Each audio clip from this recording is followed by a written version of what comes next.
ஐயோ கடவுள், நான் எவ்வளவு முயற்சி பண்ணியும் கூட அர்ஜுன ஆபத்துல இருந்து காப்பாற்ற முடியாம போகுது. கடைசியில் அவருக்கு பாம்பால ஆபத்து வந்துருச்சு பாத்தியா? அர்ஜுன் இன்னைக்கு வீட்டை விட்டு வெளியில போகாத மாதிரி நாம அந்த அளவுக்கு முன்னெச்சரிக்கையா இருந்தும் கூட கடைசியில அவன் நம்ம எல்லாரையும் ஏமாத்திட்டு இப்படி வெளியில போயிட்டாரு. அர்ஜுன் தலையில எழுதி இருக்கிறது யாராலையும் மாத்த முடியாதுங்கிறத அந்த ஆண்டவன் நிரூபிச்சுட்டா. அந்த ஆண்டவனுக்கு முன்னாடி நம்ம என்ன முயற்சி பண்ணாலும் எதுவும் நடக்க போறதில்ல. நடக்கிறத நாம அனுபவிச்சுதான் ஆகணும்னு அந்த ஆண்டவன் முடிவு பண்ணிட்டான் போல இருக்கு.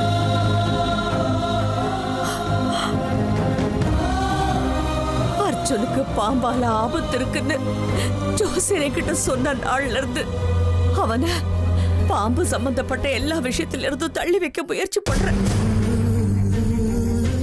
ஆனாலும் கடைசியில நம்மளால அவனை காப்பாற்ற முடியாம போயிடுச்சு. கடைசியில அவருக்கு பாபாலியே ஆபத்து வந்துடுச்சே. கொஞ்சம் தைரியமா இருங்க அத்தை.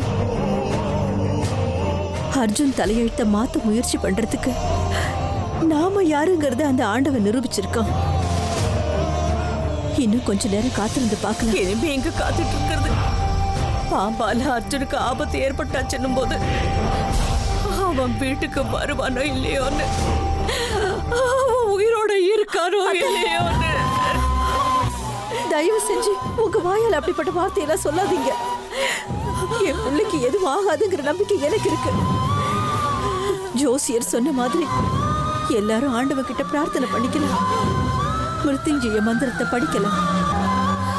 இப்படி எல்லாம் நடக்கிறதுக்கு நான் தானே காரணம். அவன் வெளியில போறதுக்கு நான் மட்டும் கதவு திறக்காம இருந்தேன்னா அர்ஜுனுக்கு இவ்வளவு பெரிய ஆபத்து வந்திருக்காது. அவன் பேச்சுக்கு மயங்கி நான் தப்பு பண்ணிட்டேன். இதுல உன்னோட தப்பு எதுவுமே இல்ல மயூரி, நீ அழாத இருமா. இல்ல அத்தை, அர்ஜுனை கல்யாணம் படிக்கணும்ன்ற ஆசையில தான் நான் இந்த ஊருக்கே வந்தேன். அவன் பேச்சுல மயங்கி நீங்க சொன்னதெல்லாம் கண்டுக்காம உங்க யாருக்கும் தெரியாம அவன் வெளியில போறதுக்கு கதவு திறந்து விட்டுட்டேன். அதுக்கு இப்போ நாம மிருத்யுஞ்சய மந்திரத்தை படிக்கலாம். அது ஒண்ணு மட்டும்தான் இப்ப நமக்கு இருக்கிற ஒரே வழி. வாமா.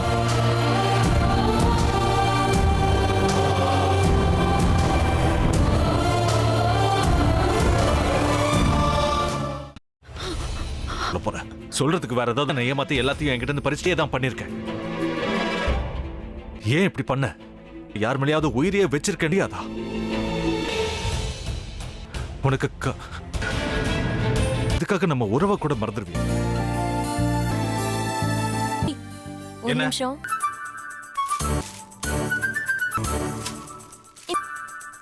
என்ன செப்பல் இங்க பாத்தீங்களா? நமக்கு தான் நீங்க டெய்லி எந்திரிக்கணும். இருக்கு முத்து எதை உருவாக்கி விட்டா செல்வி பார்த்தாலும் முத்து முத்துன்னு கூப்பிட மட்டுமா செய்யறான்? நாம தான் என்ன உனக்கு வேற குரல் போயிடுச்சு. தானா என்ன பண்ண போற? விருப்பப்படியே மருமகளா வாழ போற. என்னுடைய ஸ்தானம் அவன் அவரை பத்தி அவர் எந்த முடிவு எடுத்தாலும் நீயே முடிவு பாடா.